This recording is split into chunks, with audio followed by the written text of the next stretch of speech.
자,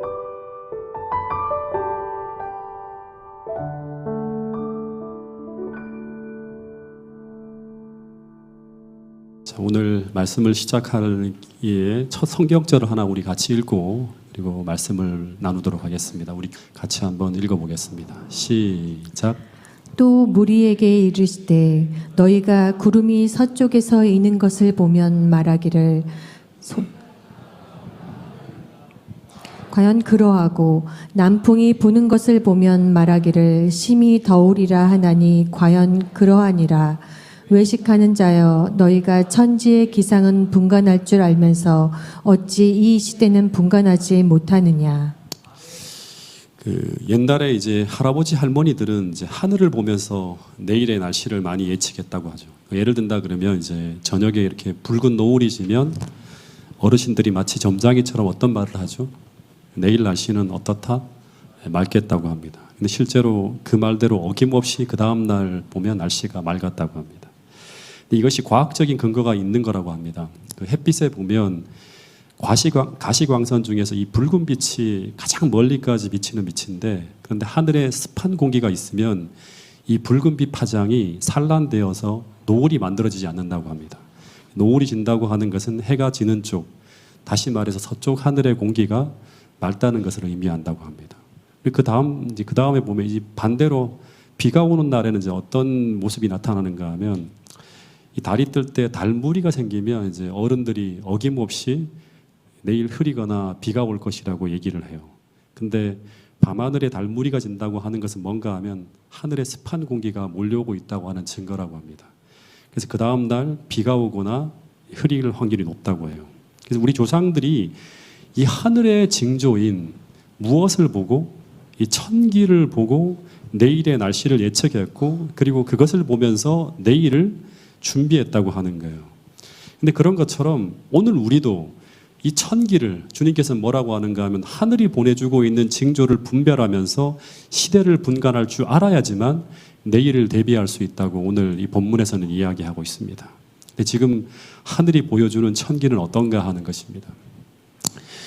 옛날에는 이 재림의 준비에 관한 설교를 준비하려고 인터넷을 뒤지면 정말 많은 곳을 뒤져야지만 뭔가 기사가 나오는데, 요즘에는 제가 최근의 기사들만 몇 가지만 모아도 전부 다 이 재림의 징조를 말할 수 있을 만큼 많은 어떤 기사들이 나와요. 지금 이제 우리나라에 큰 비 피해가 나고 정말 큰 난리가 났는데, 근데 이런 극단적인 기상 현상이 우리나라에서만 벌어지고 있는 것이 아니라 전 세계적인 현상이라고 하는 거예요. 이 지난 7월 10일 바로 얼마 전이죠. 일본 후쿠오카에서 큰 폭우가 내렸는데 하루 내린 비의 양이, 항상 이런 기사가 나와요. 관측 사상 최대치 423mm의 폭우가 내렸다고 하는, 한 35mm가 시간당 하루 종일 내리는 거예요. 그래서 신간센이 중단되어지고 많은 이재민이 발생했다고 하면서 큰 피해에 대한 이야기가 나와요. 근데 거의 비슷한 시기에 중국 충칭시에 벌어진 장면인데, 여기도 하루에 내린 최대 폭우, 그러니까 역특대 폭우라고 해서 어떻게 표현해야 될지 모르는 거예요. 예. 완전 도시가 마비됐다고 하는 기사가 나왔어요. 그리고 이 장면은 거의 비슷한 시기에 네덜란드예요. 예. 네덜란드에서 역대급 강풍을 동반한 최대급 태풍이 몰려왔는데, 근데 이런 태풍은 보통 10월 정도에 나타나는 일인데, 근데 이례적으로 7월에 발생해서 1톤 트럭이 날아가고 거대한 나무가 뿌리째 뽑히고, 그래서 재난 최고 단계인 코드레드가 이제 발령되었다고 하는 기사가 나왔어요. 그리고 이것은 중국 베이징에 6월 22일부터 시작해서 7월 6일까지 보름 기간 동안 중국 베이징의 기온을 보여주는 그래프인데요. 6월 말부터 7월 초까지 40도가 넘는 날이 6일이나 되었고, 이틀을 제외하고는 모든 날이 다 사람의 체온보다 높은 그런 날로 꽉 채워져 있다고 하는 거예요. 여러분, 중국의 7월 평균 기온이 몇 도인가 제가 찾아봤어요. 몇 도인지 아세요?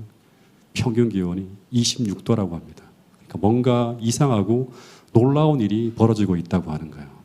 그리고 이 기사는 미국 애리조나주 피닉스라고 하는 도시 이야기인데 19일 연속입니다. 43도가 넘는 최장 폭염을 기록했다고 하는 기사가 실렸어요. 사람이 살 수 없는 환경으로 변해버린 거죠. 예. 그리고 인도에서도 폭염 47도라고 하고 사망자가 속출했다고 하는 기사가 나오고 중동에서는 체감 기온이 67도로 기온은 50도가 넘어갔어요. 그곳의 모든 사람들이 생명이 위태로운 지경으로 이제 지나가고 있다. 이런 얘기가 나와요. 이탈리아 로마도 41.8도로 기상관측상 최고 기온을 기록했다고 하는. 그래서 이 폭염으로 유럽에서는 1만 명이 일주일 만에 1만 명이 죽었어요. 예. 근데 이런 기사가 난무하고 있는데, 근데 이래도 뭐 이건 이례적인 거지만 뭐 또 돌아갈 거야라고 생각할 수 있는데, 그래서 근데 이제 지구의 회복 탄력성이 다 사라졌다고 하는 굉장히 주목할 만한 지표가 지난 6월 19일 미국 CNN에서 이제 발표된 기사가 나왔는데, 제가 이제 이거 보면서 조금 많은 생각을 하게 되었어요. 그 유럽 연합에 보면 이제 코페르니쿠스 기후 변화 서비스라고 하는 기관이 있는데, 거기서 6월 1일부터 11일까지의 지구 평균 기온을 이제 관측해 발표했는데, 그 결과가 같은 기관과 비교했을 때 역대 최고 수준이라고 하는 발표가 있었어요. 그러니까 지구 평균 기온이 굉장히 높게 올라가고 있는 거예요. 역대 최대치로. 근데 동시에 두 가지의 또 이제 두 번째 지표 중에 우리가 같이 유의해야 될 지표가 하나 또 나왔는데, 그게 뭐냐 그러면 지구 해수면의 온도가 3월부터요 이례적으로 오르기 시작해서 4월에는 최대치를 찍고 역대 최고 수준을 보이고 있다고 하는 거예요. 이 바다는 표층에서 지구 기온을 이렇게 이제 쭉 빨아당기는 조절하는 기능을 하고 있다고 하는 거예요. 이게 이제 마비가 된 거예요. 그리고 세 번째는 계속 기사가 나오는 건데요. 그 남극의 빙하의 규모가 급격히 감소하면서 역대 최저치를 기록하고 있다고 합니다. 여러분, 남극의 빙하는 지구 기후를 조절하는 중요한 기능을 하고 있는 하나님이 만들어 놓으신 안전장치예요. 태양의 열을 흡수하고 또 지구의 온도를 낮추는 기능을 하고 또 대기 중에 이산화탄소를 흡수해서 지구 온난화를 방지하는 굉장히 중요한 기능을 하고 있는 곳이 남극의 빙하라고 합니다. 근데 이 남극의 빙하의 규모가 위성 관측 이래 가장 낮은 수준을 기록하고 있는데 급격히 줄고 있다고 하는 거예요. 근데 이것은 무엇을 의미하는가 하면 남극이 이 얼음을 유지하기 위해 만들어진 모든 장치들이 다 파괴되어지고 있다고 하는 걸 의미하는 거예요. 즉 지구가 스스로를 지키기 위해 만들어 놓은 모든 안정장치들이 다 고장이 나고 있다고 하는 걸 알려주는 거예요. 마지막 네 번째 지표가 뭔가 하면 킬링 곡선이라고 하는데요. 지구 온난화의 주범인 대기 중 이산화탄소의 농도예요. 이것도 역대 최고치라고 합니다. 그래서 이 422 ppm이라고 하는데 최근에 발표된 게 산업혁명 대비 50% 이상 상승한 수치인데, 이 곡선처럼 굉장히 빠르게 올라가고 있는데 이거를 이제 뭐라고 하냐면 킬링 곡선이라고 한대요. 킬링 곡선. 근데 이 그래프를 만든 사람이 랄프 킬링 박사라고 하는 사람인데, 이 사람이 이 곡선을 킬링 곡선이라고 부르는데, 근데 이 그래프를 킬링 곡선이라고 부르는 이유는 이 곡선의 방향이 꺾여야 되는데 계속 상승만 하고 있는 거예요. 근데 이 곡선의 방향이 인류의 멸망을 향해 가고 있는 모습을 보여주는 곡선이기 때문에 킬링 곡선이라고 하는 거예요. 이 네 가지의 자료와 곡선을 일상적으로 계속 바라보고 있는 과학자들이 뭐라고 하는가 하면 이 모든 자료들은 눈으로 보고도 믿을 수 없을 정도라고 하고 있네요. 와, 어떻게 이렇게 변해가지? 예. 그러면서 심지어 굉장히 이상한 일이 올해 일어나고 있다고 이야기하고 있습니다. 더하여서 이들이 하는 말이 뭔가 하면 이 모든 그래프가 미쳤다고 하는 거예요. 미친 영역으로 다 지금 가고 있다고 하는 거예요. 그러니까 통제 불능의 상태로 가고 있다고 하는 거예요. 근데 이 모든 그래프와 데이터들은 전부 오늘 우리에게 무엇을 이야기하고 있는가 하면 이 지구는, 그러니까 이 곡선이 꺾이지 않는다면 이 지구는 멸망을 향해 빠르게 달려가고 있다고 하는 것을 알려주는 사인이라고 하는 거예요.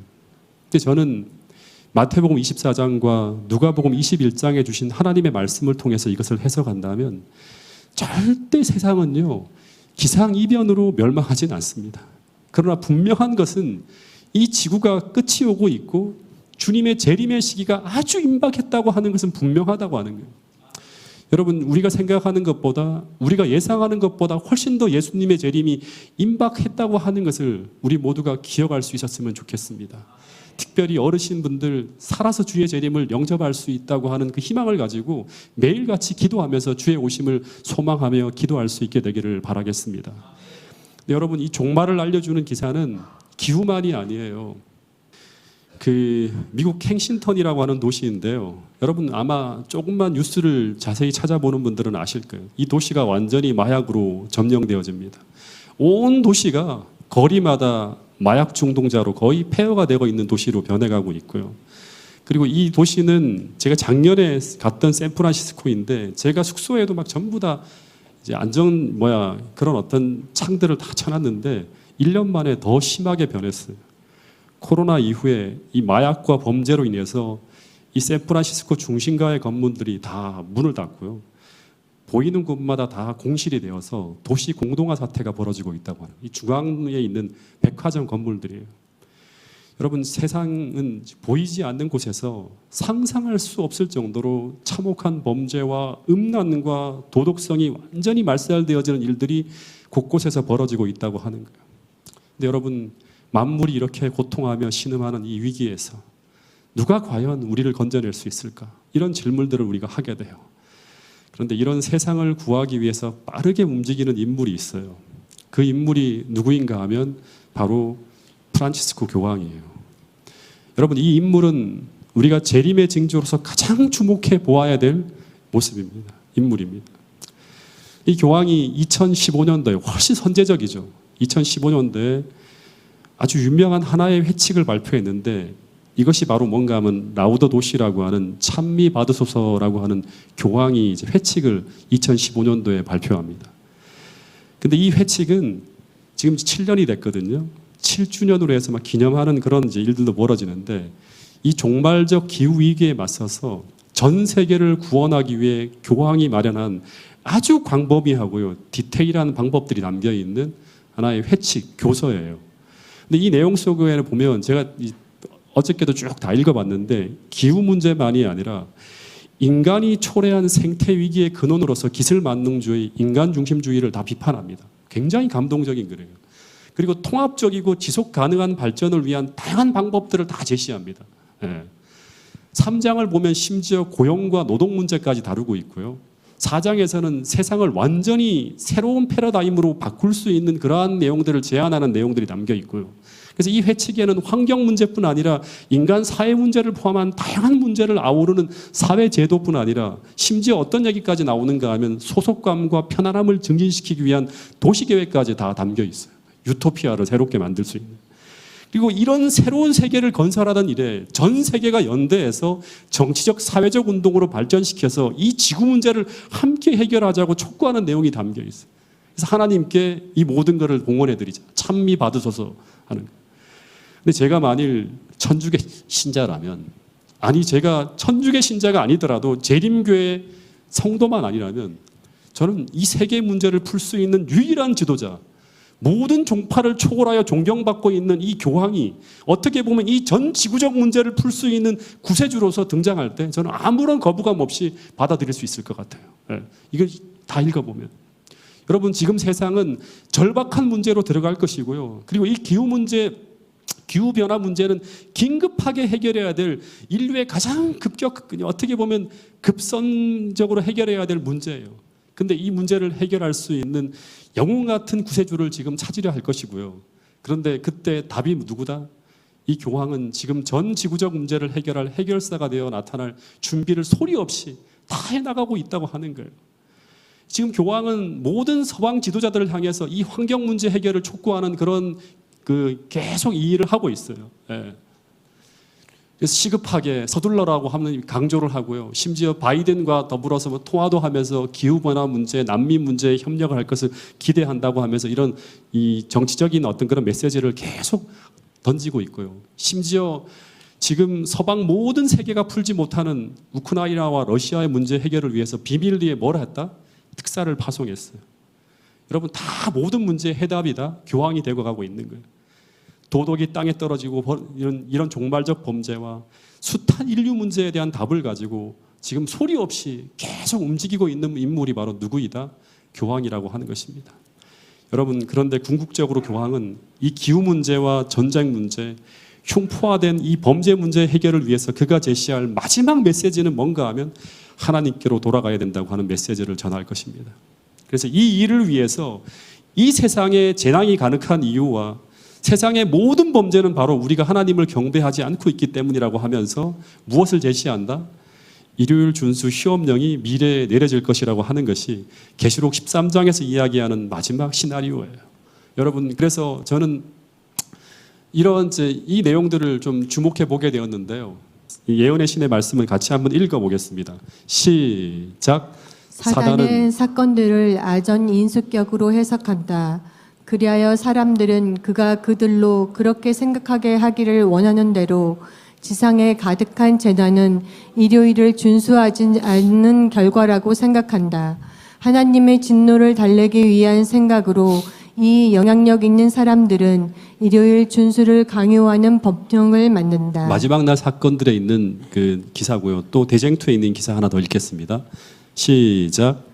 바로 그 부류에 속한 사람들은 급속히 퍼져가는 타락적 풍조가 소위 그리스도인 안식일을 모독하는 데서 기인된다는 것과 일요일 준수를 강요함으로 사회의 도덕이 크게 개선될 것이라고 주장한다. 예, 여러분, 그래서 지금 벌어지고 있는 이 모든 상황은요, 오늘 우리에게 어떤 메시지를 주고 있는가 하면 지금 성경은 이 모든 상황을 통해서 우리에게 어떤 메시지를 전하는가 하면 지금 이 시기는 어떤 시기다? 깨어나야 될 시기라고 분명히 소리치고 있다고 하는 거예요. 로마서 13장 11절에 보면 또한 너희가 이 시기를 알거니와 자다가 깰 때가 벌써 되었으니 이는 이제 우리의 구원이 처음 믿을 때보다 가까움이라고 하는 거예요. 여러분, 근데 심각한 문제는 뭔가 하면 현재 대부분의 그리스도인들이 이 시기를 우리가 느낄 만큼 느끼며 각성하지 못하고 있다고 하는 거예요. 주님이 원하시는 삶을 우리가 살아내지 못하고 있다고 하는 것입니다. 여러분, 그런데 자고 있다고 하는 것, 성경에서 자고 있다고 하는 것은 무엇을 의미하는가 하면 무언가에 턱 취해서 지금 현실을 정확하게 분별하지 못하는 상태가 바로 뭔가 하면 자고 있다고 하는 거예요. 성경 곳곳에서 주님은 이 마지막 때 재림을 준비하는 당신의 백성들에게 재림 준비의 시작으로 두 가지를 이야기하고 있어요. 이 두 가지를 여러분 마음속에 담고 돌아가면 좋겠어요. 그 하나가 뭔가 하면 첫 번째는 깨어나라고 하는 거예요. 네. 두 번째는 뭐냐 그러면 기도하라고 하는 거예요. 즉, 이 종말에 세상이 어두워지고 영적으로 가장 깊은 밤을 지나가게 될 텐데 그 시각 그리스도인들은 어떻게 살아야 되는가 하면 영적으로 잠들어 있으면 안 되기 때문에 첫 번째는 영적 각성이 일어나야 돼요. 깨워야 된다고 하는 거예요. 즉, 시대를 분별해야 된다고 하는 것입니다. 두 번째는 뭔가 하면 이 시대에 걸맞게 내가 어떻게 살아야 될지에 대해서 하나님으로부터 끊임없이 들어서 하늘과 교신이 가능한 상태의 삶을 살아가야 된다고 하는 것이 예수님께서 이 마지막 시대에 당신의 백성들에게 전하는 아주 중요한 기별이라고 하는 거예요. 즉, 이게 어떤 말인가 하면 하늘과 정상적 교통이 가능한 삶을 살아가야 된다고 하는 것입니다. 왜냐하면 이 재림전의 시기를 지나가는 우리들은 어떻게 보면 정말 정밀하고 세밀하게 하늘의 인도와 지도를 받아야 되는 그런 세상을 우리가 마지막 시대에 살아가게 될 것입니다.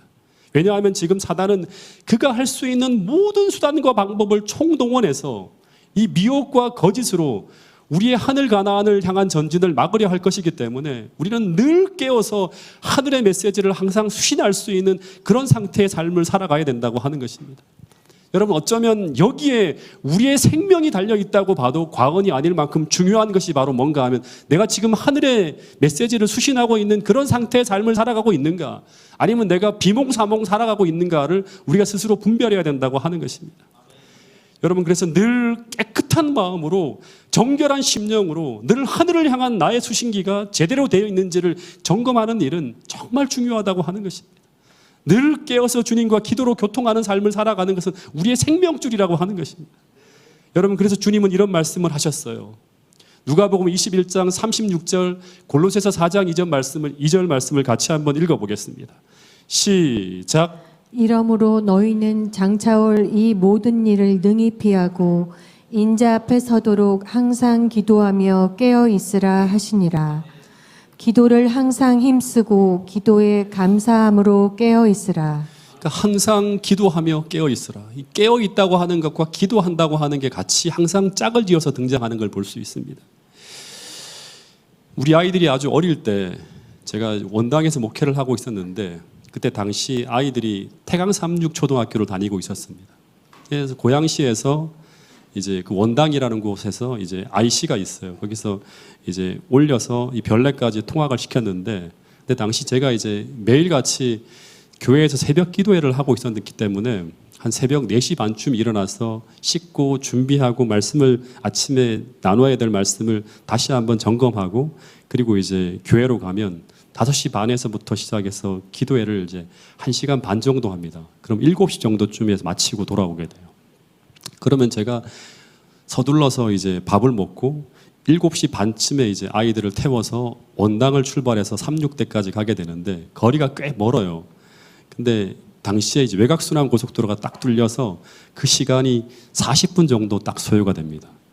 그래서 아이들을 천성교회 앞에 있는 태강섬육초등학교 앞에 도로에 딱 내려놓으면 이제 8시 10분쯤 되는데, 그때 다시 이제 36대에서 턴을 해서요, 외곽순환 고속도로를 다시 올립니다. 근데 그렇게 돌아오다 보면 한 10분에서 20분 정도 딱 지나면 8시 30분쯤 되면요, 그러면 어김없이 찾아오는 손님이 있어요. 그게 뭘까요? 네, 졸음입니다. 네. 졸음이 몰려오면서 처음에는 이제 연신 하품을 합니다. 그리고 그 다음부터 눈이 천근만근으로 막 무거워지기 시작해요. 그러면 이제 졸음과의 전쟁이 시작됩니다. 그럼 제가 제일 먼저 하는 일이 뭔가 하면 먼저 창문을 탁 열어요. 그리고 심호흡을 합니다. 하면 심호흡을 해요. 산소가 부족할까 싶어서. 근데 여전히 눈이 감겨요. 그 다음에는 뭘 하는가 하면 음악을 아주 크게 틀고 노래를 막 불러요. 근데 약발이 전혀 안 맞습니다. 그 다음엔 어떻게 하는가 하면 뺨을 때리고 허벅지를 아프게 꼬잡고 귀를 잡아 당기고 막 소리를 지르기 시작합니다. 근데 이상하게 백약이 무효입니다. 눈이 점점 더 무거워집니다. 근데 당시 제 모습을 생각하면 제 머리로는 여기서 졸며 운전하는 것이 얼마나 위험한지 머리로는 알아요. 여기서 눈을 감으면 내가 죽을 수 있다는 것도 알아요. 이제 애들하고 뭐 가족들을 다 못 본다고 하는 것도 알아요. 반드시 지금 깨어나야 될 때라고 하는 걸 이성적으로는 알아요. 이상하게 아무리 깨어나려고 몸부림을 쳐도 못 깨어난다고 하는 거예요. 예. 마찬가지로 우리도 지금 이 시대에 재림의 징조가 넘쳐나고 말씀을 볼 때마다 우리가 이 순간 어떻게 살아야 된다는 것을 알지만 이렇게 살면 안 된다는 것, 여기서 깨어나지 않고 이대로 흘러가면 내 신앙이 위험해진다고 하는 걸 알지만, 근데 이상하게 깨어나지 못하고 뭔가 취해서 계속 세상으로 끌려가고 있다고 하는 것을 누구나 다 느낄 것이라는 생각이 듭니다. 근데 온갖 것을 다 해도 잠에서 깨어나지 못하고 있을 그때 갑자기 휴대폰을 바라보는데 거기에 전화가 연신 걸려오고 있는 거예요. 근데 그 전화는 제 아내가 제게 거는 전화였어요. 근데 제가 비몽사몽간에 그 전화를 딱 받았는데, 근데 그때 이 성주 엄마가 제게 하는 말이 뭔가 하면 왜 전화 안 받냐고, 그러면서 하는 말이 뭐냐 그러면 당신 지금 졸고 있지 하는 거예요. 근데 그 전화를 받는 순간 놀랍게도요, 온갖 것을 다 해도 깨어나지 않던 잠이 스르르 깨어나면서 정신이 번쩍 나기 시작합니다. 여러분, 그 순간 내가 얼마나 위험한 짓을 했는지 그 순간 제가 깨닫게 되는데요. 근데 여러분, 이게 조는 사람이 휴대전화 통화가 이제 운전 중에 하면 안 되지만 잠을 깰 수 있는 유일한 방법이라고 하는 걸 제가 그때 알게 되었고, 실제로 기사를 찾아보니까 그게 완전 특효약이라고 합니다. 여러분, 마찬가지예요.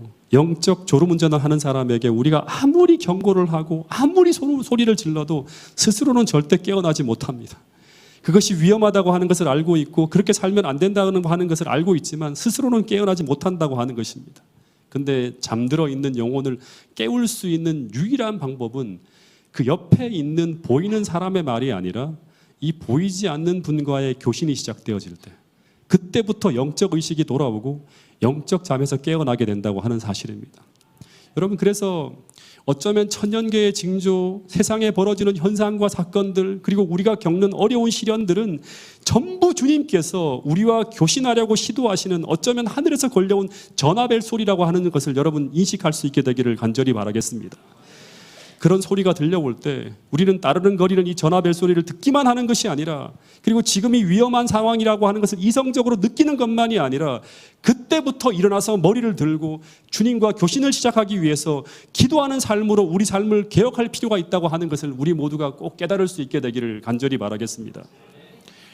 근데 만약 이 징조와 사인이 계속되고 있는데도 불구하고 우리 삶의 영적 졸음운전이 계속되어진다면 어쩌면 우리는 평생 소망하던 그 소중한 것을 잃어버리고 언젠가 정신이 돌아오게 되는 그날 땅을 치며 통곡하는 일이 벌어질 수도 있다고 하는 사실을 우리 모두가 꼭 기억할 수 있게 되기를 간절히 바라겠습니다.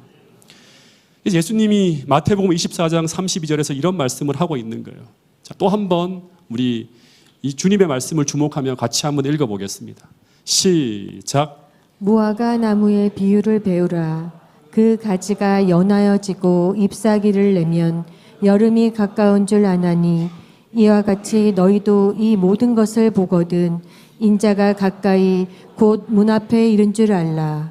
이럴 때 어떻게 해야 되는가? 이런 일이 되기를 시작하거든 어떻게 알아? 일어나 머리를 들라고 하는 거예요. 여러분, 머리를 든다고 하는 것은 무엇인가 하면 영적으로 각성하며 이제 하늘을 바라보면서 하늘과 교신하기 시작한다고 하는 걸 의미하는 거예요. 땅을 보는 게 아니라 하늘을 바라보는 거예요.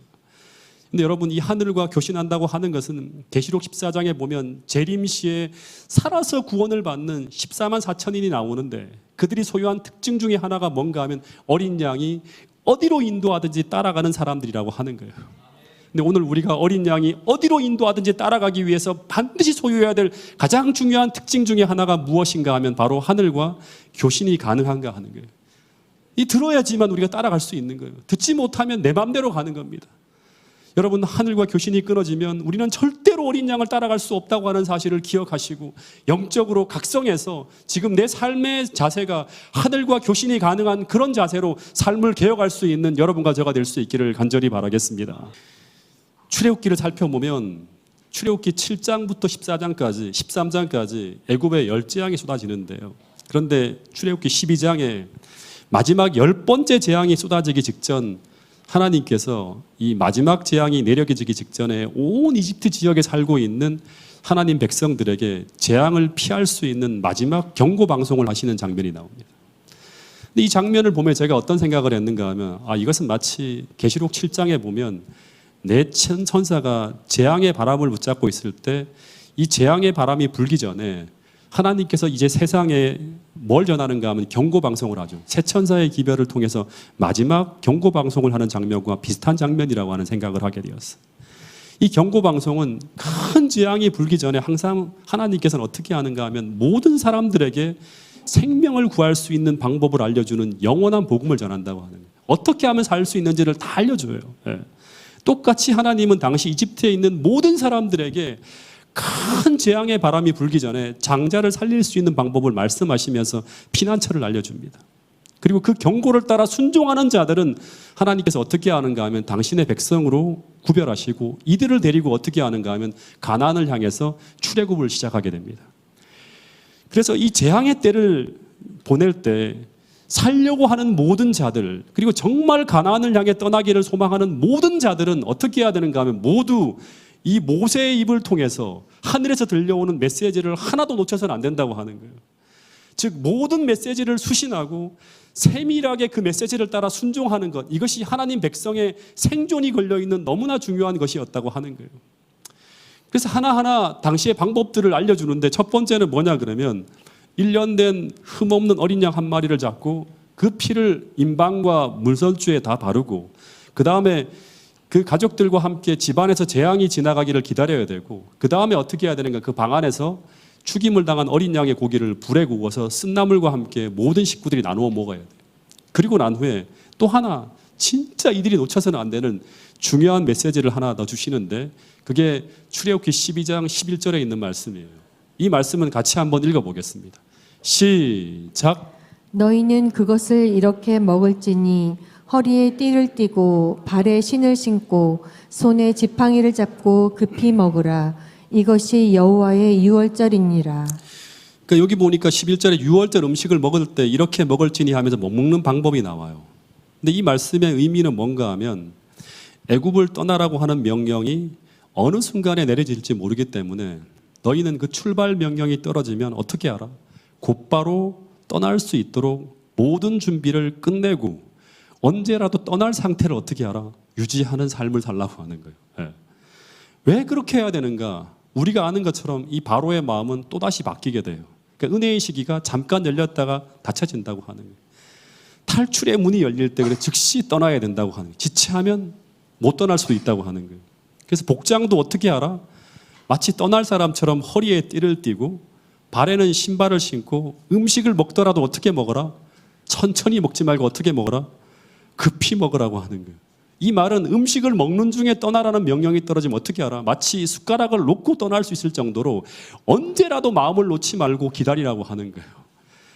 그래서 당시 출애굽이 임박한 그날 밤에 이스라엘 백성들 중 어느 누구도 그 유월절 밤에 졸거나 잠을 자는 사람은 없었을 거예요.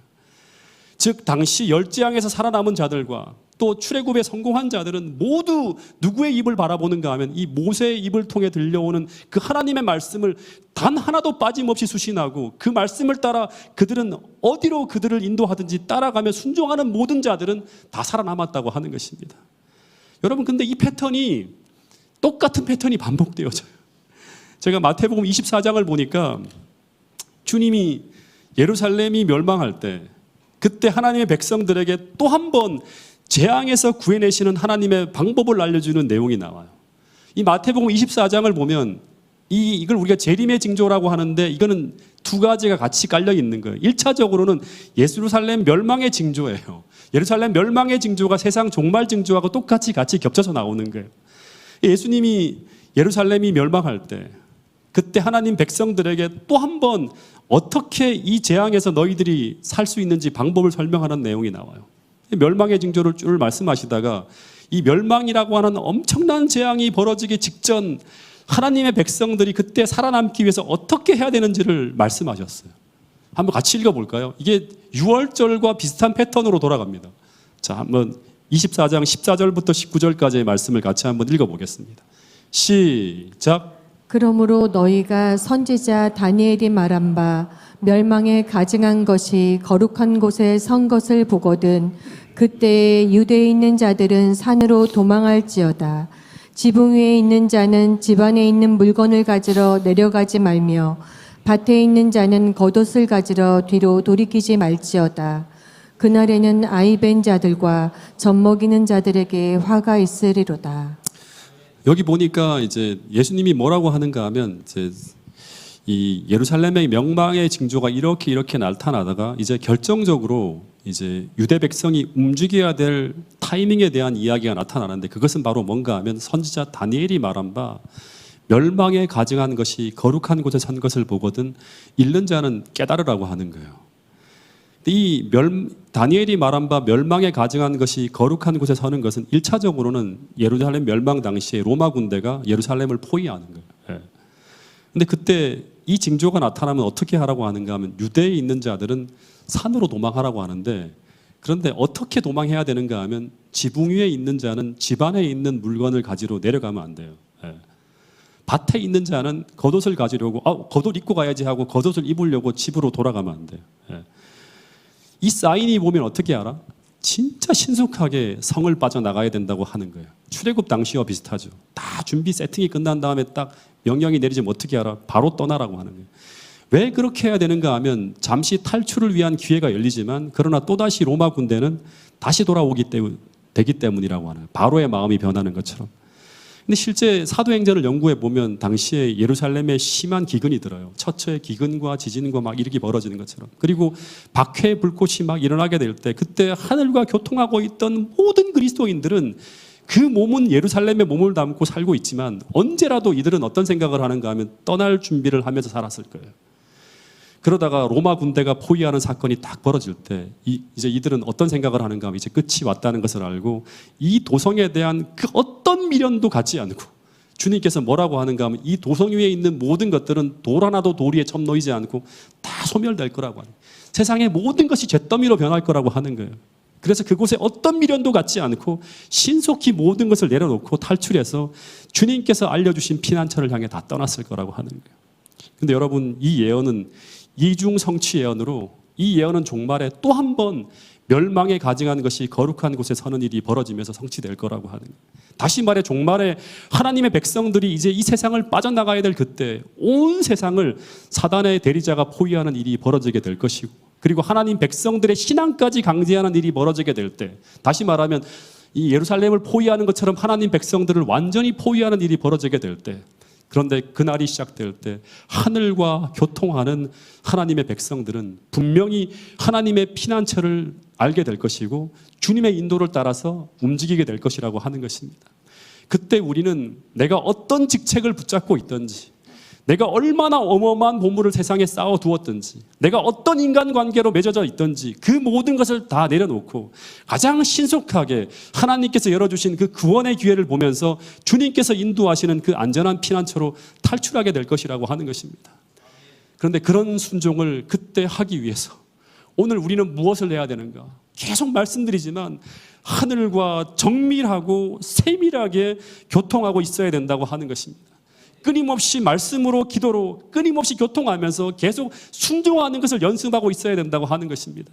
그래서 언제라도 주님께서 떠나라고 하면 내가 머물고 있는 그 모든 세상 것들이 마치 예루살렘 멸망의 때 다 잿더미로 변하고 돌 하나도 도리에 천 놓이지 않을 것이라고 하는 그 믿음으로 모든 것을 내려놓을 수 있어야 된다고 하는 것입니다. 여러분, 실제 예루살렘 멸망 당시에 로마 군대가 예루살렘을 포위한 후 갑자기 이제 로마의 변란이 생겨서 포위를 풀고 돌아갈 때 그때 예루살렘 성내에 있던 수많은 유대인들이 이 잠시 찾아온 평안을 만끽하면서 만세를 외치며 승리를 외치고 있었지만 당시 성경과 예언을 통해서 하늘과 교통하고 있는 모든 그리스도인들은 단 한 사람도 빠짐없이 성문을 빠져나와서 어디로 가는가 하면 펠라라고 하는 곳으로 다 달아납니다. 그리고 그들은 단 한 명도 죽지 않고 살아남았다고 하는 이야기가 나옵니다.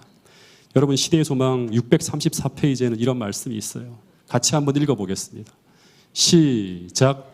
이와 같이 그리스도의 제자들은 예루살렘의 멸망에 대하여 경고를 받았다.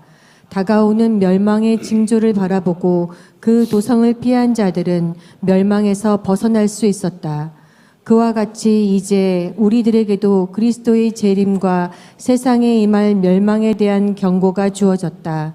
따라서 경고에 유의하는 자들은 구원을 얻을 것이다. 이 경고에 유의하는 자들은 깨어서 기도하는 자들이에요. 여러분, 우리는 재림 직전 왜 기도로 깨어 있어야 되는가? 여러분, 성경에 보면 항상 패턴이 있어요. 민수기를 보면 하나님께서 이제 이스라엘 백성들을 애굽에서 가나안으로 쭉 인도할 때 사용하신 세 가지의 도구가 나오는데 그 중에 우리가 잘 알고 있는 구름 기둥이 있고요. 구름 기둥, 불 기둥이 있고 또 하나는 법궤가 있고요.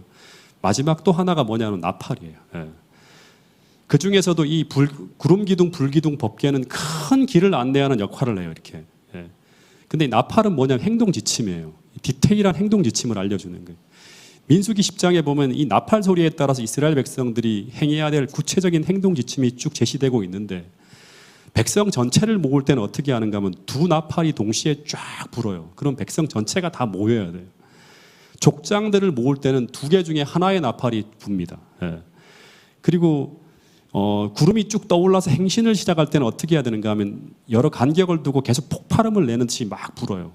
그러다 마지막에 전쟁을 나갈 때는 어떻게 하는가 하면 더 급박하게 짧게 끊어서 계속 올려 불어서 백성을 준비시킨다고 하는 다양한 신호들이 나오는 거예요. 당시 이 나팔 소리는 어떻게 보면 하나님의 지시와 신호, 하나님의 명령, 하나님의 음성과 같은 게 뭐냐 그러면 나팔이에요. 그래서 당시 광야를 여행하는 이스라엘 백성들은 언제나 깨어서 이 나팔 소리를 듣고 그 신호를 확인한 후에 그 다음 하나님께서 인도하시는 방향을 확인하며 따라가는 것. 이것이 광야 생활을 하는 이스라엘 백성들에게 있어서 가장 중요한 일이었어요. 이것만 잘 따라가면 하늘 가나안까지 안전하게 갈 수 있는 거예요.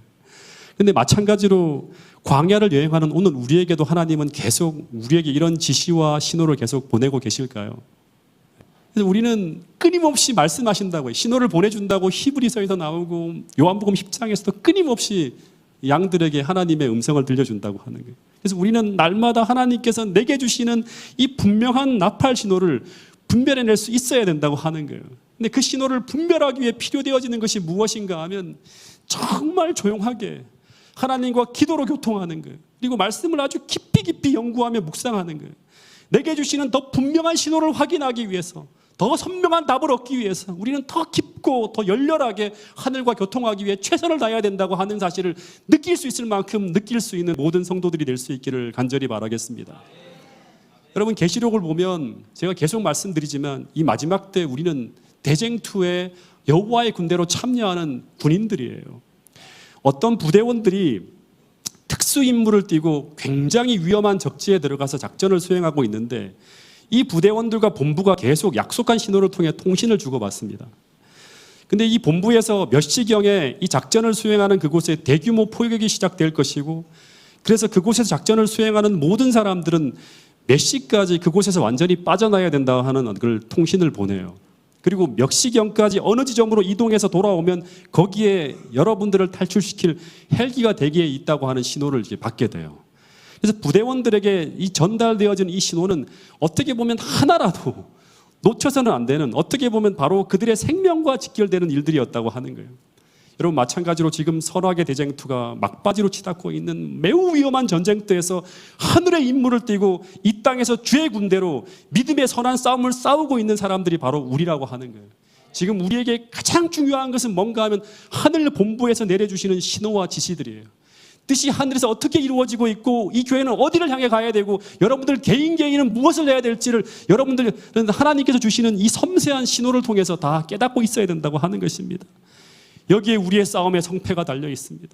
그래서 지금 우리의 모든 영적 감각을 일깨워서 하늘 본부에서 우리에게 보내주고 있는 이 신호의 주의를 기울여야 된다고 하는 것, 이걸 꼭 기억하시고 주님께서 이 땅에 오실 때 그 주님께서 주시는 지시대로 다 살아감으로 말미암아 우리의 준비를 끝내고 주님께서 헬기를 띄울 때 그거를 타고 하늘까지 갈 수 있는 사람들이 모든 성도들이 될 수 있기를 간절히 바라겠습니다.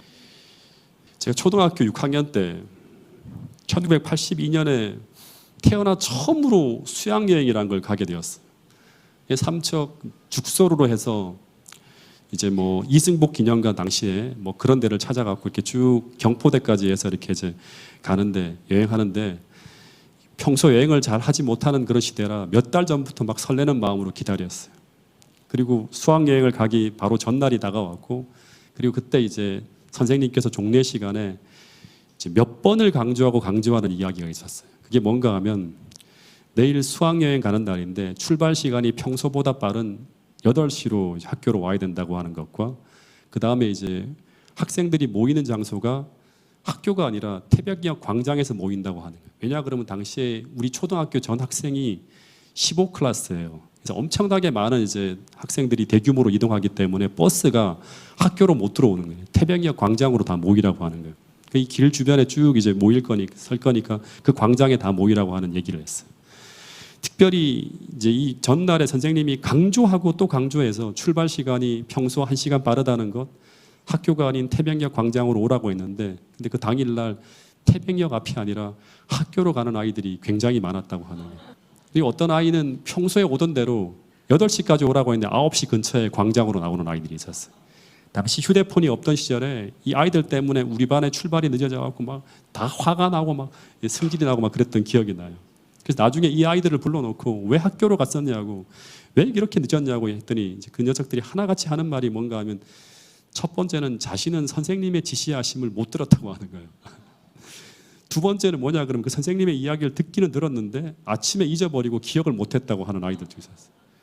그러니까 이제 이 선생님께서 오전에 조회 시간, 종례 시간에 계속 반복해서 강조하고 또 강조했는데, 그래서 이 모든 학생들이 같은 시간, 같은 장소에 앉아 있었는데 그럼에도 불구하고 그 아이들이 그 시간에 그 선생님의 이야기를 듣지 못했다고 하는 건 너무나 놀라운 일이었어요. 참 이상한 일이죠.